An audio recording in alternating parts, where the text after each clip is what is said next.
Welcome back to the deep dive. Today we're looking at a classic. And when I say classic, I don't mean, old and dusty. Right. I mean the kind of foundational text that if you ignore it, you're basically trying to do your job with one hand tied behind your back. Yeah. We are talking about Spin Selling by Neil Rackham. Oh, absolutely. It's the definitive playbook for high-stakes conversations. And I think playbook is really the right word here because we aren't just discussing theory today. We're actually building a script. Exactly. We are going to construct a 20-minute B2B sales script, line by line, based on Rackham's analysis of, get this, 35,000 sales calls. Unbelievable amount of data. Yeah.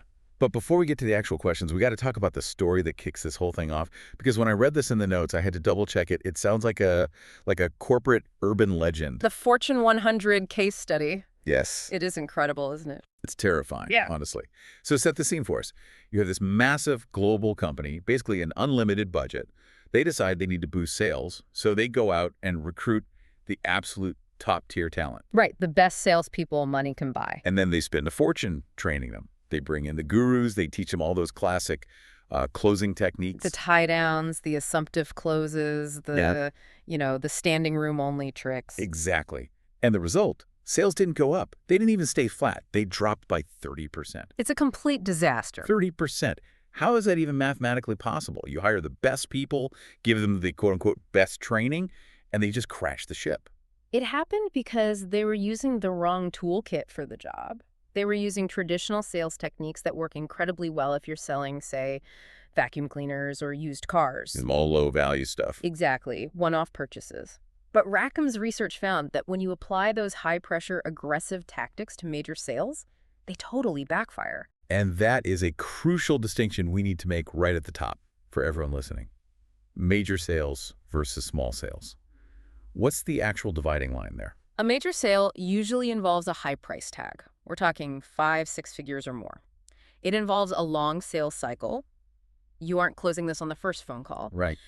And most importantly, the customer has to live with the decision. If I sell you a vacuum and it breaks, you're annoyed. If I sell you enterprise software and it crashes, you get fired. Yeah, so the psychology is just completely different. 100%. If you try to use a hard close on a CEO or a VP of engineering, they don't feel sold. They feel manipulated. They feel like you don't understand their business at all. Exactly. And that is why those sales dropped 30%.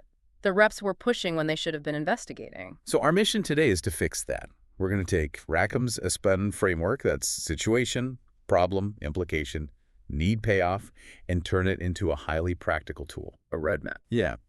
By the end of this deep dive, we want you to have a specific investigating structure, 20 actual questions you can write down, and a way to stop arguing with objections and start preventing them. Prevention is the operative word there, because if you're handling objections, you've already made a mistake upstream. I love that. We'll definitely get to that paradox later. But let's start with the structure itself.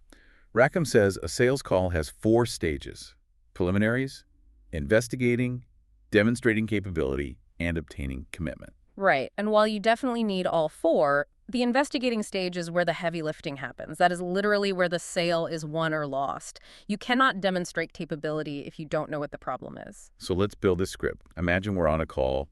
We've done the hello, nice weather preliminaries. We are at minute 0 of the actual business discussion. The acronym starts with S. Situation questions. Right. Situation questions are the baseline. You are gathering facts, data, background information. This seems pretty standard, right? Like, how big is your company? Or who is your current vendor? But in the source material, this is flagged as a massive trap. Why? It's a trap because it's easy. Inexperienced salespeople love situation questions because they feel safe. I mean, you can't really get rejected asking for a zip code. That's true. But here is the reality check.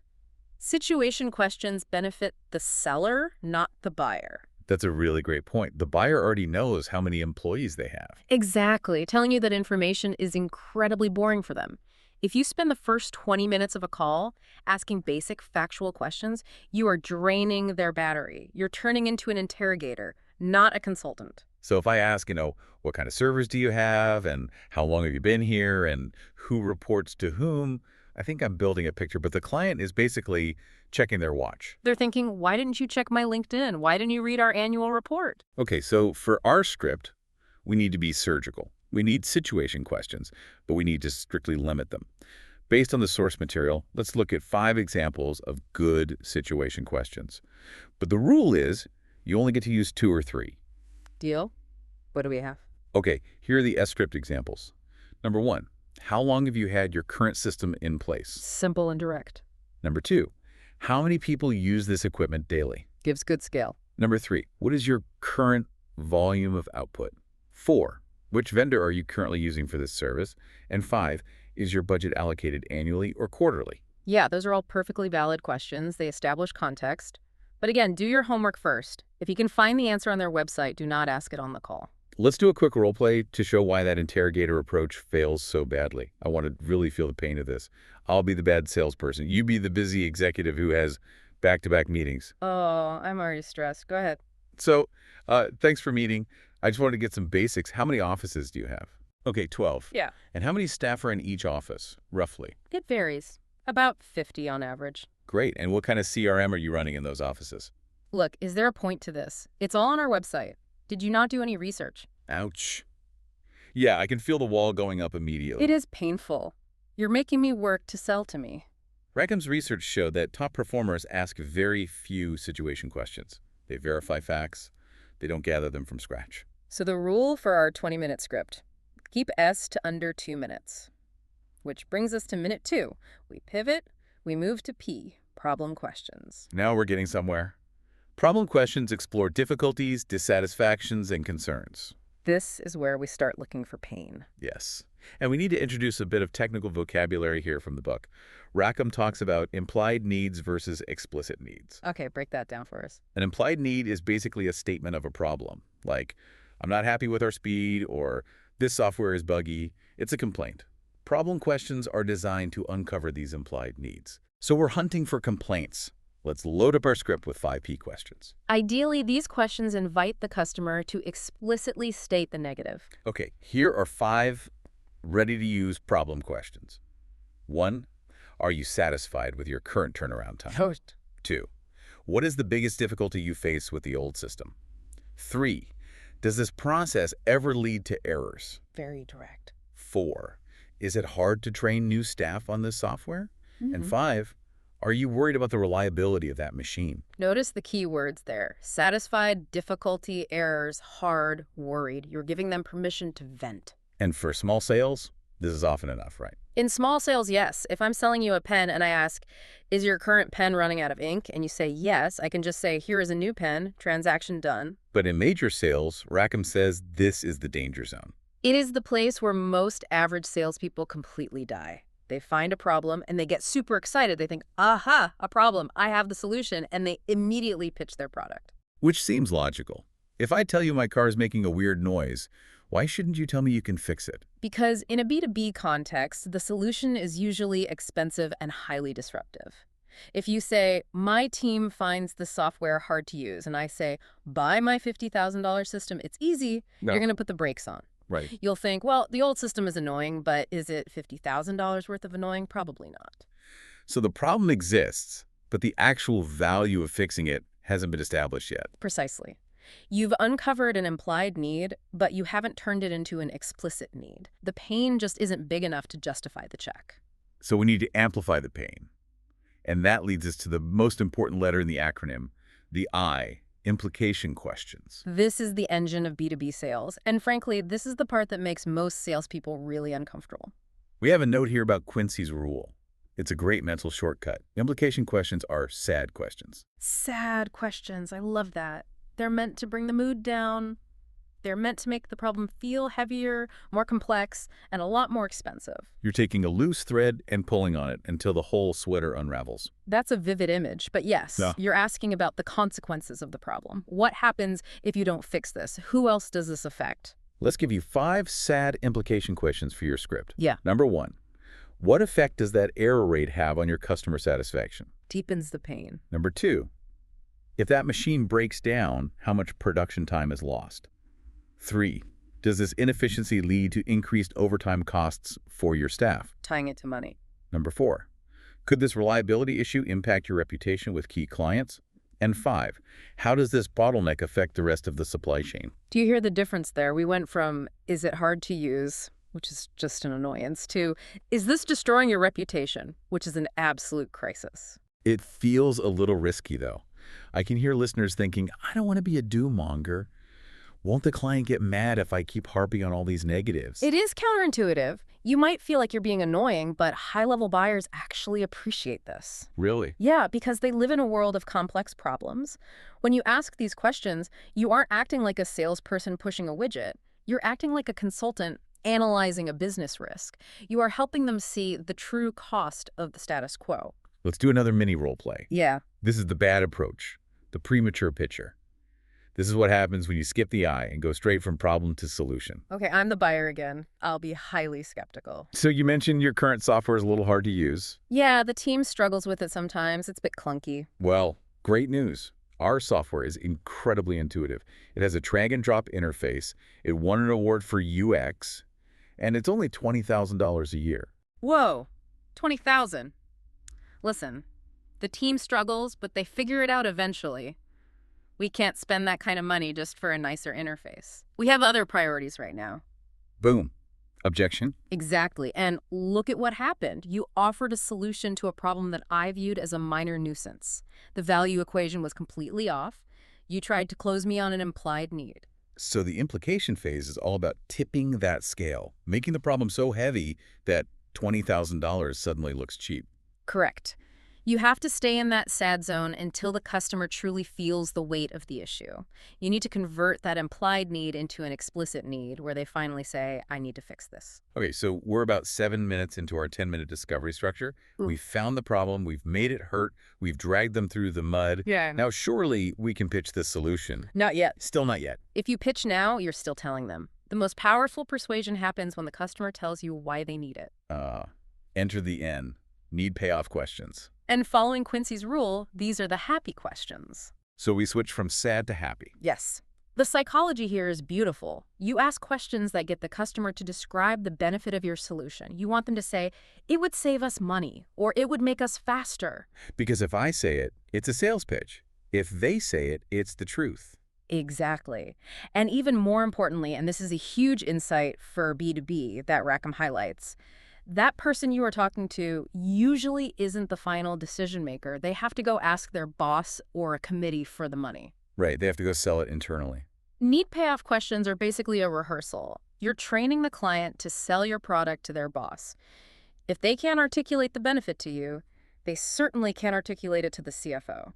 That changes the whole perspective. You aren't closing the person in front of you, you're arming them. Exactly. Okay, let's get 5 happy need payoff questions on the board for the script. 1. How would fixing this error rate help your profitability? 2. If you could cut training time by half, what would that allow your team to do? 3. Why is it important for you to solve this reliability issue right now? Focuses on urgency. 4. Would a faster turnaround time give you a competitive advantage? And 5. What would it mean for your department if we eliminated that overtime cost? See, these questions are totally positive. They focus entirely on the future. What would it allow you to do? How would it help? And the customer has to answer with a benefit. Like, well, if we eliminated overtime, I'd be under budget for the first time in years. And once they say that, they have sold themselves. Let's do the good role play, the Spin Master. We'll pick up from the problem we had earlier. The software is hard to use, but this time I'm going to use the whole sequence. Okay, I'm the buyer. Yeah, the team struggles with the software sometimes. And when they struggle, does that slow down the data entry process? Definitely. It probably adds 2 hours a week per person. Wow. And with 10 people, that's 20 hours of lost time per week. Yeah. Does that backlog affect your ability to get reports to the CEO on time? Actually, yes. I was late last month, and it was a huge issue. He was furious. That sounds really stressful. Yeah. If you had a system that eliminated that learning curve and those delays, how would that impact your monthly reporting? It would be a lifesaver. I'd get the reports done a day early. The CEO would be off my back entirely. And would getting the CEO off your back help you secure budget for next year? Absolutely. We really need to fix this. I didn't even mention my product yet. You didn't have to. I just told you I need to fix it. I just created the explicit need. Now, if you tell me it costs $20,000, I'm thinking, to save my reputation with the CEO? That's a bargain. That is the magic. It literally feels like a magic trick. It's just behavioral psychology. Yeah. You move me from it's a nuisance to I need this right now without ever pushing me. So this brings us to the final segment of our deep dive, objection prevention. The outline mentions an objection paradox. Yes. Traditional sales training, the stuff that failed in that Fortune 100 company, tells you to welcome objections. They say an objection is a buying signal. It shows interest. I've heard that a million times. The sale starts when the customer says no. Rackham's research says no. It is simply not true. Calls with high numbers of objections are statistically less successful. So we shouldn't be practicing our snappy comebacks to, your price is too high. I mean, you need to know how to answer, sure, but the ultimate goal is to prevent the objection from coming up in the first place. And how exactly does Symptom prevent it? Think about where objections actually come from. Most objections, especially price objections, happen because the seller offered the solution way too early. If I tell you the price is $20,000 when you still think the problem is a minor annoyance, you will object. Right, because the value just isn't there. But if I use implication questions to show you the problem is actually costing you $100,000 a year, and then I ask need payoff questions so you verbalize the savings yourself, by the time I say $20,000, you don't object, you just sign. So objection handling is essentially just symptom management for a bad investigation. That is a perfect way to put it. If you are battling objections all day long, stop practicing your rebuttals and start practicing your implication questions.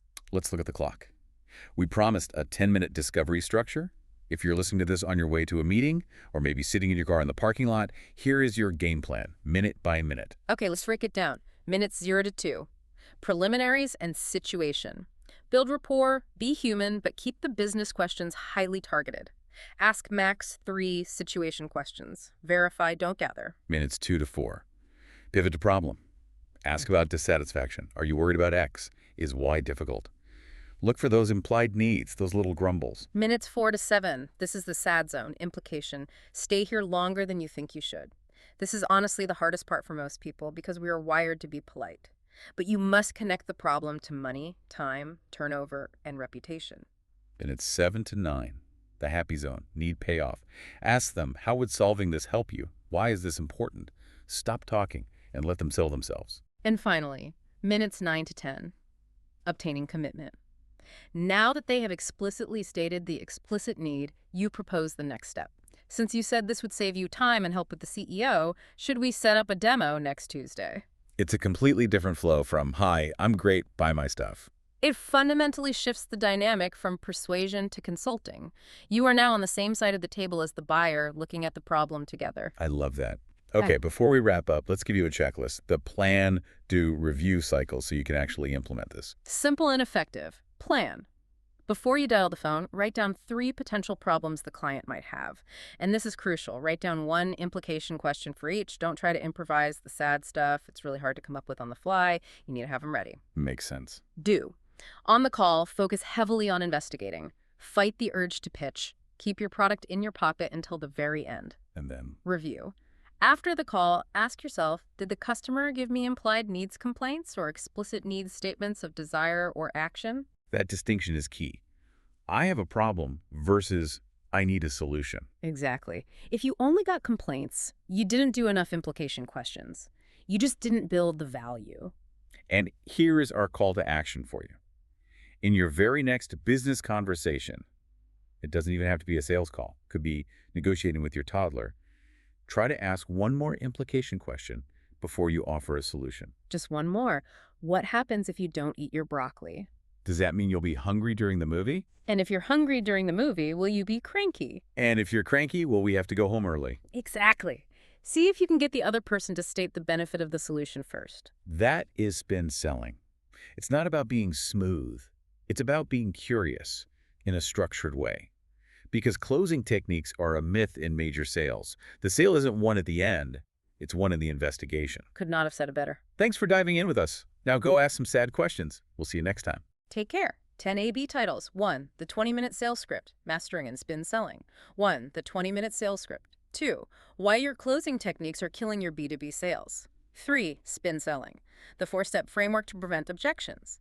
4. From implied to explicit, how to uncover real customer needs. 5. Stop handling objections, start preventing them. The STAND method. 6. The science of major sales. Situation, problem, implication, need, payoff. 6. The science of major sales. 7. 20 questions to close high-value deals. 8. The investigating phase, a 10-minute discovery structure. 8. The investigating phase. 9. Why high-pressure closers fail in major B2B sales. 10. Quincy's rule, the difference between sad and happy sales questions. Min selling, Neil Rackham, B2B sales, sales script, sales training, objection handling, discovery calls, sales questions, closing techniques, implicit needs, explicit needs, major sales, sales psychology, business strategy, negotiation, customer needs, sales role play, sales coaching, Rackham Research, Huthwaite International.